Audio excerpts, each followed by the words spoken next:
You're watching DW News Asia. Coming up today, former Prime Minister of Pakistan Imran Khan is on the offensive after the attempt on his life last week.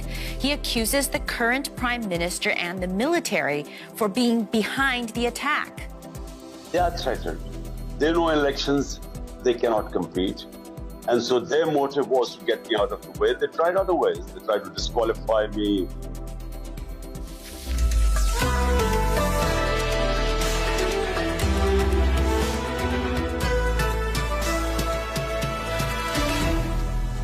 I'm Melissa Chan. Thanks for joining us. We have a special edition of DW News Asia today. In a few moments, we'll be speaking with Pakistan's former Prime Minister Imran Khan. Last week, he was shot and injured during a protest march to demand fresh elections after being ousted from office in April. He was hurt in the leg but has since left the hospital. 9 other people were also wounded and 1 died. Police say the perpetrator was a lone gunman, and an unverified video started circulating online. Keep in mind, there's a lot of disinformation and misinformation out there. But the video showed a man handcuffed at a police station who said, quote, "I did it because Khan was misleading the public. I tried to kill him. I tried my best," end quote. Khan has accused Prime Minister Shehbaz Sharif and 2 other senior officials of being behind the assassination attempt and has demanded an independent investigation. Joining us is former Prime Minister of Pakistan, Imran Khan. Thank you so much for joining DW News Asia. And, sir, of course, I want to start by first asking how you're healing from your injuries, and do you expect a full recovery?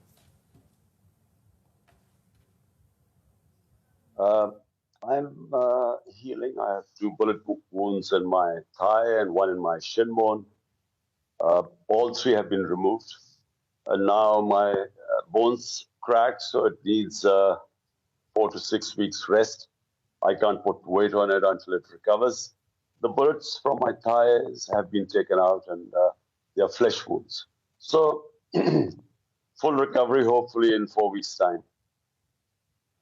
That's excellent to know. Now, you've accused the Prime Minister himself, along with the Interior Minister and the country's intelligence service, of being behind this assassination attempt, and those are very serious accusations.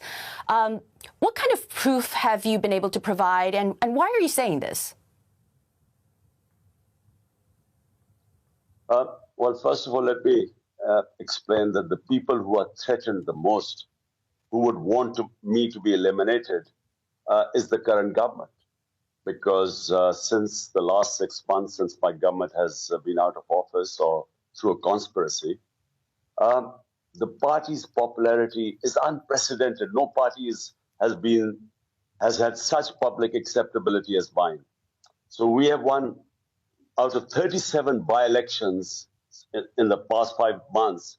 My party has won 29. So 75% of by-elections we've won. And in all opinion polls, we are sort of by far ahead. So they are threatened. They know elections, they cannot compete. And so their motive was to get me out of the way. They tried other ways. They tried to disqualify me, put terrorism cases on me, oppressing our party, journalists hounded who were trying to portray our point of view. One is the best investigative journalist, Ashid Sharif, was murdered in Kenya, hounded out of Pakistan.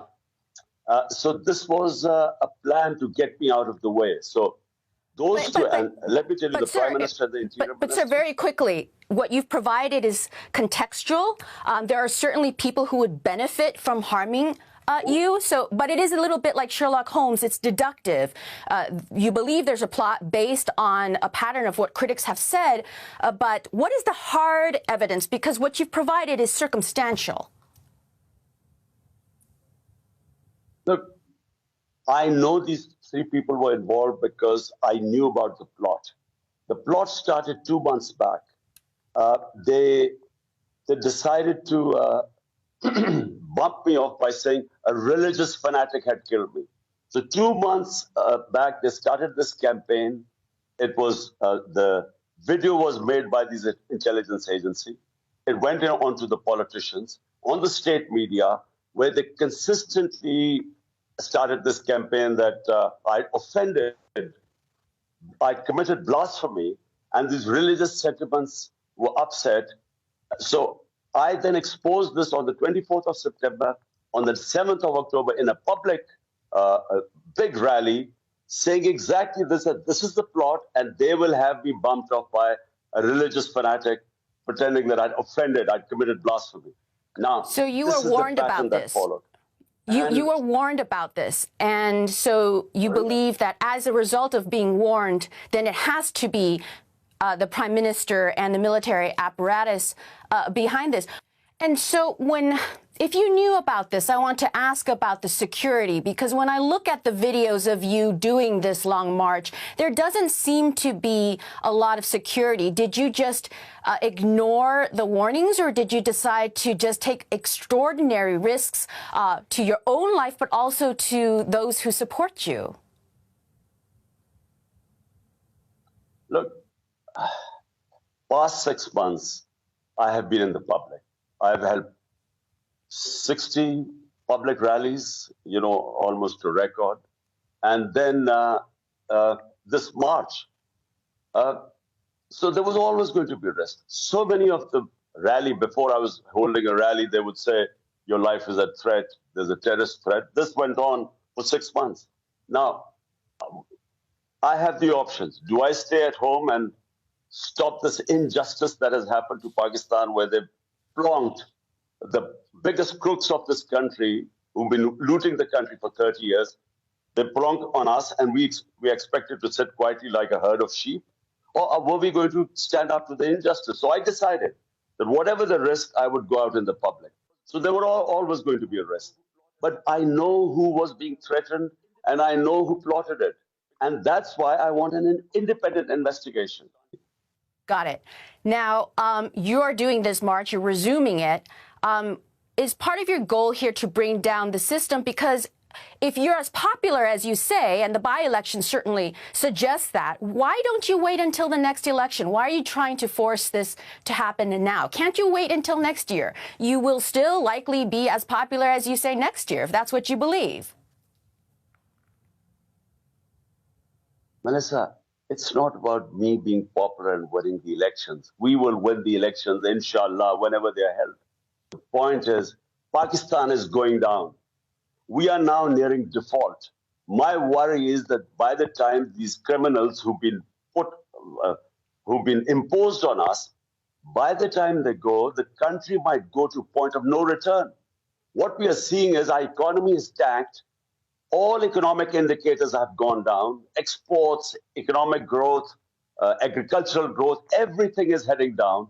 Rupee is falling, our reserves going down. We are heading into a dark tunnel.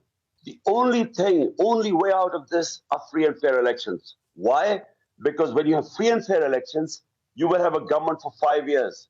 That brings in political stability, which doesn't exist right now. And there is no political stability. So time is of essence. Listen, Melissa, economy can only stabilize if you have political stability, because only then the investors come in, only then people have confidence in the system. When no one knows how long this government is going to last, even the government doesn't know, the economy has tanked completely. Mr. Khan, I want to express how your march has looked beyond Pakistan's borders. I'm sitting here in Berlin. You left office following a no-confidence vote, and now you're marching on the Capitol, choosing not to wait for the election. So to some, it doesn't look like a protest. It looks like an attempt to take back power, and that you're using populism to do so. From the outside, there are critics who say that this is reminiscent of the likes of Jair Bolsonaro in Brazil, Donald Trump in the U.S., Rodrigo Duterte in the Philippines, or Bongbong Marcos Jr. now in the Philippines. Would it be fair to include you in that bunch? Okay, well, that's point number one. Marching to the Capitol, what is called a march. There were 3 long marches against me when I was the Prime Minister. We didn't stop them. We didn't think it threatened my democracy, because peaceful public protests are part of democracy, my right. So, firstly, it is within the Constitution. It is when you feel that there is something wrong going on as a Democrat, it is your right to protest like you do in Germany and all over Europe. Secondly, my government was removed, not some constitutional or legal way. They paid $1 million of black money was spent to buy 20 of my members of parliament. It was straightforward, something illegal. I mean, it wasn't an election, it was auction. They were buying our MNAs, and it was not hidden. The whole country knows the going rate when this spent on my members of parliament. So that is unconstitutional. So it was my right to protest. Secondly, the people who have come on imposed on us, 61% of them are on bail. 60% of the cabinet is on bail on corruption cases. And what they have done is, while the economy has gone down, they have given themselves immunity from corruption. This doesn't happen in a democracy. So you're talking about corruption, but I go back to the fact that you were in power. What would you have done differently? If you're talking about so many people who are corrupt, do you have any regrets from your leadership, your prior leadership, in terms of not being able to tamp down corruption the way that you're talking about right now? Well, Melissa, one regret. I came in with a thin majority, a coalition government, weak government. And what I could not do was impose rule of law. Corruption is a symptoms when you do not have rule of law. Rule of law means when you have powerful crooks who are above law, which is what has happened now. These people who've been plundering, these ruling elite, who've been stealing money for 30 years, who have massive corruption cases, have come into the parliament and waived off the corruption cases. So what I could not do is that the Accountability Bureau was not controlled by me, it was controlled by the establishment. And so I did not have the power to bring the big crooks under the rule of law, and I could not hold them accountable. And so you're ineffective. I mean, the reason why developing world is poor is because the ruling elites are above law, and I couldn't succeed in bringing them under the rule of law. Mr. Imran Khan, we've run out of time. Thank you so much for joining us. That's all for today. Be sure to check out our website. That's dw.com/Asia. I'm Melissa Chan. Thanks for watching, and goodbye.